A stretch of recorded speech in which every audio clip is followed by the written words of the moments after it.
আসসালামু আলাইকুম। কাশির শিষ্টাচার বা রেসপিরেটরি হাইজিন, আপনার কাশির সময় কি সতর্কতা অবলম্বন করতে হবে? দেখবেন ইদানিং বাড়িতে, গাড়িতে, মসজিদে, মার্কেটে, লিফটে, হাসপাতালে, সেমিনারে, আড্ডায়, ক্লাসে আপনার পাশে কেউ হয়তো হাঁচি দিচ্ছে বা কাশি দিচ্ছে। তো আপনি কি জানেন এই হাঁচি বা কাশি অন্যদের জন্য কি ক্ষতির কারণ হতে পারে?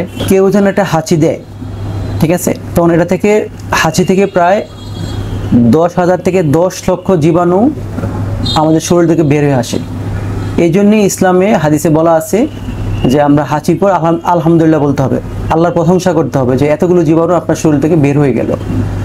তো এই যে জীবাণুগুলো, এগুলো তো অন্যের ক্ষতি করতে পারে। তো আপনার এই হাঁচি বা কাশি যদি আমরা শিষ্টাচার না মানি বা কাফ এটিকে ঠিকভাবে ফলো না করি, অন্যের জন্য ক্ষতি হতে পারে। তো কী কী জীবাণু যাচ্ছে আমাদের এই হাঁচি বা কাশির সাথে? আপনারা জানেন যে করোনা যাচ্ছে, কমন কোল্ড যাচ্ছে, ফ্লু হচ্ছে, কারো বারবার ঠান্ডা লাগতেছে, নিউমোনিয়া হচ্ছে, যক্ষা ছড়াচ্ছে। তো এরকম অনেকগুলো রোগ যে আমার থেকে অন্যদের ছড়া যাচ্ছে। তো এই যে রোগগুলো ছড়াচ্ছে এইগুলোর জন্য, এবং এই যে আমরা হাঁচি বা কাশি দিচ্ছি, এগুলো আপনার দেখা যায় যে আপনার হয়তো দরজার হাতলে বা কম্পিউটারে বা মোবাইলে বা টেবিলে, আপনার হুইল চেয়ারে, লিফটে লেগে যাচ্ছে। এবং এগুলো কি কয়েক ঘন্টা থেকে কয়েক দিন পর্যন্ত এইসব জায়গা থেকে যেতে পারে। তো এইগুলো যখন অন্য কেউ ধরবে, হাত দিবে, তখন তারও এই রোগগুলো ছড়া যেতে পারে। তো আমরা কি সতর্কতা অবলম্বন করব এগুলোর জন্য? অবশ্যই আমরা কাশির শিষ্টাচার মানব। যখন কারো হাঁচি বা কাশি হবে, আমরা চেষ্টা করব যে একটা টিস্যু রাখার জন্য, এবং টিস্যুতে নাক এবং মুখ ডেকে দিব, ডেকে হাঁচি দিব, দেওয়ার পর এটা ভাঁজ করে তাড়াতাড়ি আমরা যে কোনো একটা বিনে ফেলে দিব। সাথে সাথে আমরা হাত ধুয়ে নিব সাবান দিয়ে, বা আপনার হ্যান্ড স্যানিটাইজার ইউজ করতে পারি। যদি আপনার কাছে টিস্যু না থাকে তাহলে কি করবেন? আপনি জাস্ট কনুইটা ভাঁজ করে এই কনির মধ্যে হাঁচি বা কাশি দিবেন।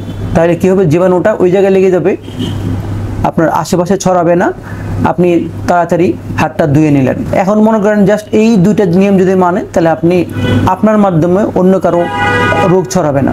তাহলে আমরা যখন কারো এরকম হাঁচি বা কাশি হবে, তাহলে কি করব? আমরা জাস্ট আমরা কিছু কাশির শিষ্টাচার মানব। আমরা একটা টিস্যু রাখবো, অনেকগুলো, যে কেউ যদি অসুস্থ হয় তাহলে তার কাছে সে অনেকগুলো টিস্যু রাখবে, এবং সেই টিস্যুর মধ্যে হাঁচি দিবে এবং এটা বিনে ফেলে দিবে। মাস্ক ইউজ করবে, হাত ধুয়ে ফেলবে, এবং যদি কেউ অসুস্থ থাকে সে মাস্ক ইউজ করবে। তাহলে আমি সুস্থ থাকবো, আমার পরিবার সুস্থ থাকবে, সমাজ সুস্থ থাকবে, দেশও ভালো হবে। আমি ইসলামও মানলাম, আমি নিজেও সুস্থ থাকলাম, অন্যকেও সুস্থ থাকতে সাহায্য করলাম। ধন্যবাদ।